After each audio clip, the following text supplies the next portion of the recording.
It seems like to me, like this, group of people who moves our muscles remotely or whatever, and also who puts nasty thoughts in our mind or unpleasant thoughts in our mind. Not only is it bad for the individual person who's the victim of their efforts or whatever, but it's bad for society. It's a decrepit society that allows that thing, that tolerates that type of activity, not only to happen to some individual, but collectively. I think is just a terrible. It speaks very lowly about the society we live in here in the 2000s, in the early 2000s. That that they have very, very poor values, about what life should be like.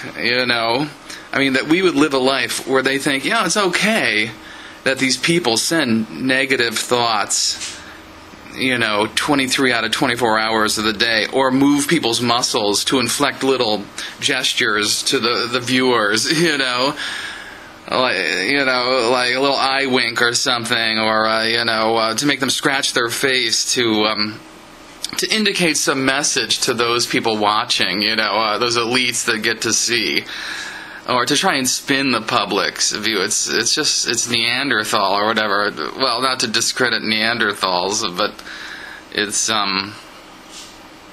just a very poor set of values.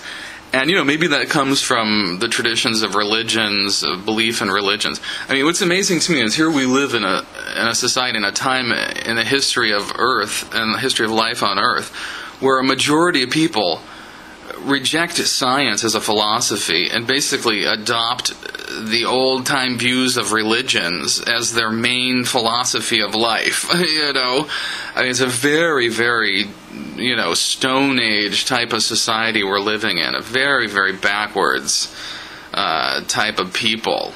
And, what's interesting is I'm a person who's trying to at least make progress. Let's put the history of science out there so that we can try and, bring the public up to speed. We can try to bridge the space between the mystical Stone Age, views of religion and, the modern views of science, which, aren't incredibly modern either. I mean, a lot of our views in science, I think, are highly doubtful, So, like, for example, I mean, people have not even openly recognized that it seems pretty clear that, galaxies form globular clusters made by life, that we will pull stars together if we're successful, that the stage we're at now is probably a typical stage that we don't even, we're early in the stage of advanced life. We're on a level competing with other life. We don't even have a second star system. We're very low on the totem pole. I mean, it seems pretty clear to me. But nobody else is saying this. And that shows you sort of what the current status of science is, which is very poor, which is very low, I think. So just some of my thoughts. Just to summarize and conclude that my advice to those people of society is to, of course, punish those people who are, making us scratch our face and, who are moving our eye muscles or sending annoying audio or images. I mean, obviously, I can't believe I have to tell people that, but I'm more than happy to, yes, punish them by all means, or try to make a system where you're going to somehow make them stop. I mean, and it's all part of this continuum that,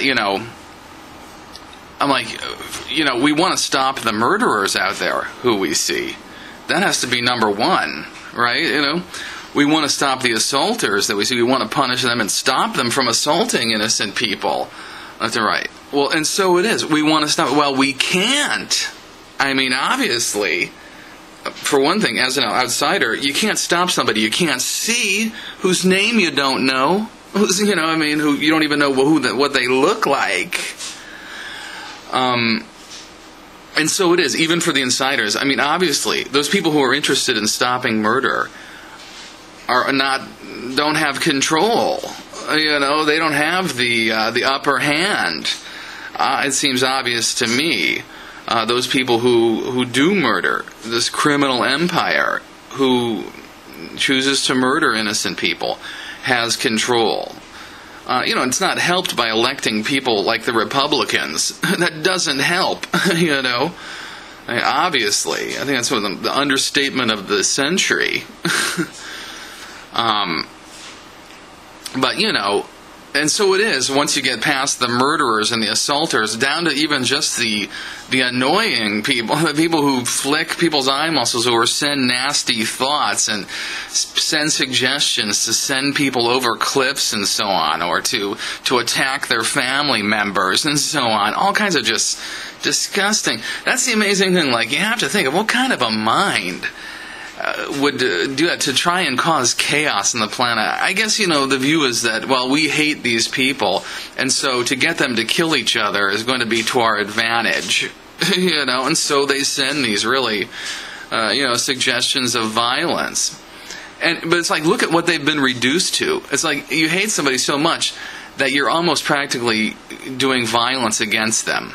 I mean, you're almost all but doing violence against them. And so, in some way you're like a violent criminal. You've been reduced because of your hatred into a violent criminal who's going to do assault and murder, basically. To me, it's that they're a lowly human to be implanting, suggestions of violence onto people they don't like, or anybody. I mean, to me, it's a reason to be locked in a prison, doing something like that. Potentially, or certainly to be removed from access to the technology, to be outsided, to be excluded, as being irresponsible, and as being a dangerous, in terms of violence, as being a danger to be having access to this technology to beam images and sounds onto people's minds.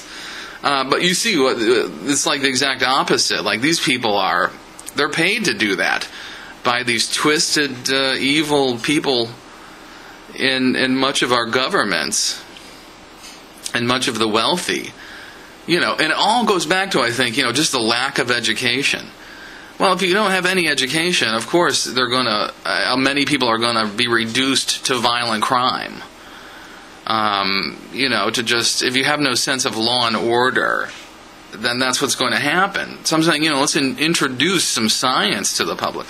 Let's have free flow of information. Let's expose these people. At least expose them and let the public see. Even if we can't do anything about it, at least we can see who it is. And, the sum total of popular opinion can be weighed against them, generally speaking.